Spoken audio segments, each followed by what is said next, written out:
Hello everyone, नमस्कार दोस्तों। मैं अमित शर्मा केजीएस प्लेटफॉर्म के अमित शर्मा स्पेशल सेशन में आप सभी का स्वागत करता हूं। तो एक बार फिर से हम जानेंगे कैलकुलेशन को आसान करने के तरीके। तो आज हम जो तरीका सीखने वाले हैं, इसके बहुत सारी वीडियोस आपको यूट्यूब पर मिलने वाली हैं, बट मैं आपको इसकी इन डेप्थ नॉलेज दूंगा कि इसके पीछे का क्या कारण है। तो बने रहे हमारे साथ पूरी वीडियो में।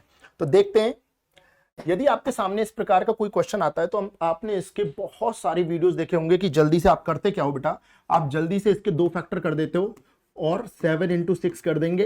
यदि ये वैल्यू यहां पर प्लस होती जा रही है तो आप क्या कह देते हैं, बड़ी वैल्यू आंसर है, और यदि यहां माइनस हो जाता है तो आप कह देते हैं छोटी वैल्यू आंसर है। हालांकि इसका आंसर तो क्लियर है 7, but what is the reason behind it, इसके पीछे का कारण क्या है। यदि आप वो जान गए तो जब मैं इस क्वेश्चन को चेंज करूंगा ना, तब भी आप आंसर ला पाएंगे, क्योंकि हो सकता है यहां बाहर की तरफ 3, 4 मिल जाए, यहां स्क्वायर रूट ना होकर क्यूब रूट होने लगे। तो उसके लिए हमें क्या करना होता है, तो उसके लिए आपको ये नॉलेज होनी चाहिए कि यदि कोई नंबर ए है और यहां पर रूट में क्या चल रहा है बेटा, m है, ये mth रूट है, ठीक है।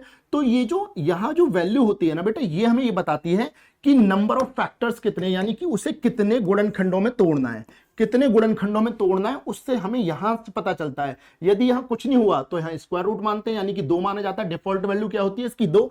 तो यदि कुछ नहीं है तो हम यहां 2 मानते हैं और इसलिए 2 फैक्टर में से तोड़ देते हैं। लेकिन यदि यहां 3 होगा तो 3 फैक्टर में, 4 होगा तो 4 फैक्टर में। और ये जो n है, ये n बताता है डिफरेंस बिटवीन द फैक्टर्स की, उनके बीच का अंतर कितना रखना है। यदि यहां कुछ नहीं है तो बाय डिफॉल्ट क्या माना जाता है, n 1 माना जाता है, तो इसलिए 1 के अंतर पे तोड़ते हैं। तो ये वैल्यू बताएगी नंबर ऑफ फैक्टर्स की कितने फैक्टर्स में तोड़ना है, ये वैल्यू बताएगी हमें डिफरेंस बिटवीन द फैक्टर्स।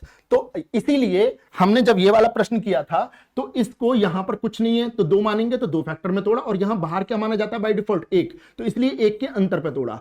और यदि प्लस है तो बड़ी वैल्यू आंसर और माइनस होता है छोटी वैल्यू आंसर। तो चलिए अगले क्वेश्चन की तरफ देखते हैं कि यदि आपको इस प्रश्न को करना है तो अब आपकी समझ में आ चुका है कि बाय डिफॉल्ट यहां 2 है और बाहर क्या रखा होता है 1, तो इसे 2 फैक्टर में तोड़ेंगे 6 इंटू 5, और 1 के अंतर पे तोड़ेंगे 2 फैक्टर में, क्योंकि यहां 2 छुपा है, बाहर क्या है 1, तो आंसर क्या बनने वाला है 6। यदि यहां माइनस है तो आप माइनस के लिए क्या करेंगे बेटा, सेम है, यहां पर बाय डिफॉल्ट 2 है, बाहर 1 है, तो 1 के अंतर पे तोड़ेंगे 4 तिया 12, और क्योंकि ये प्लस में सीरीज है तो बेटा ये यहां पर थोड़ा टाइपिंग मिस्टेक है, आप यहां प्लस मान के चलना बेटा, यहां पर क्या माना जाएगा, प्लस नहीं माइनस मान के चलना, ठीक है। तो यहां आप क्या लेके चलेंगे बेटा, माइनस है तो यहां छोटी वैल्यू आंसर हो जाएगी, यानी 3 आपका आंसर होगा। अब हम बात करते हैं कि यदि ये क्वेश्चन आपसे आगे पूछा जाता है और बाहर आपका 3 हो, 4 हो, 5 हो और यहां पे क्यूब रूट होने लगे, तो हम कैसे सॉल्व करेंगे, इसे जानेंगे नेक्स्ट वाले पार्ट में। तो बने रहे हमारे साथ, धन्यवाद।